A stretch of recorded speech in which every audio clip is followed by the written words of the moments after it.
পয়গম্বর মুসা নবী আল্লাহর কাছে কথা বলার জন্য যাচ্ছে, এমনি একজন ধনী লোকের সাথে সাক্ষাৎ। ধনী কয়, মুসা রে, ও মুসা, আমার এত ধন হিসাব রাখতে পারি না, আল্লাহরে জিগাইবানি কি করলে আমার ধন কমবে? মুসা নবী কয়, ঠিক আছে জিগাইব। একজন বৃদ্ধার সাথে, একজন মহিলার সাথে দেখা। মহিলা কয়, মুসা কই যাও,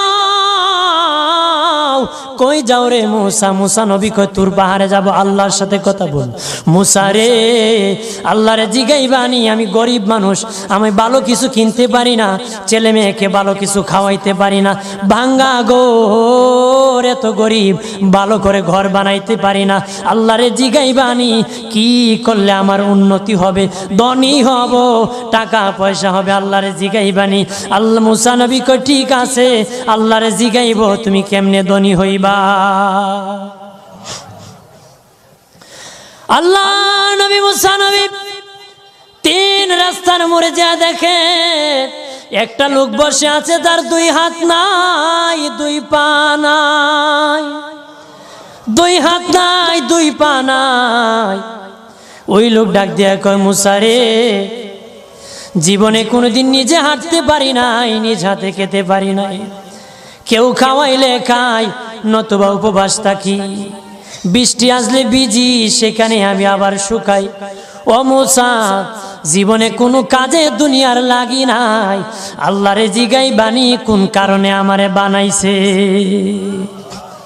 আল্লাহ কয়, জিগাই মনে। মুসা নবী কয়, আল্লাহরে তোর পাহাড়ে মুসা নবী, মুসা ছিল কালিমুল্লাহ, কথা বলার প্রেম ছিল, কথা বলতো, কথা বলার প্রেম ছিল। কথা বলতে বলতে শেষ দিকে আল্লাহ গো, আসার সময় 3টা লোক আমার কাছে প্রশ্ন করেছে। একজন লোক হলো ধনী, কিভাবে তার ধন কমবে গো?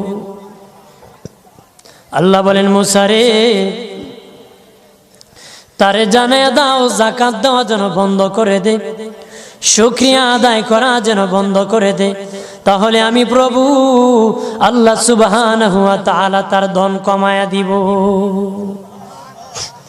যদি শুকরিয়া আদায় বন্ধ করে, তাহলে ধন আমি কমাই দেব। এরপরে মুসা নবী বলে, ও মালিক, আল্লাহ একজন মহিলা বলেছে তার গরিব মানুষ, গরিবী হালত যায় না, যত ইনকাম করে তার একটা ভাঙ্গা ঘর, ভালো ঘর বানাইতে পারে না গো।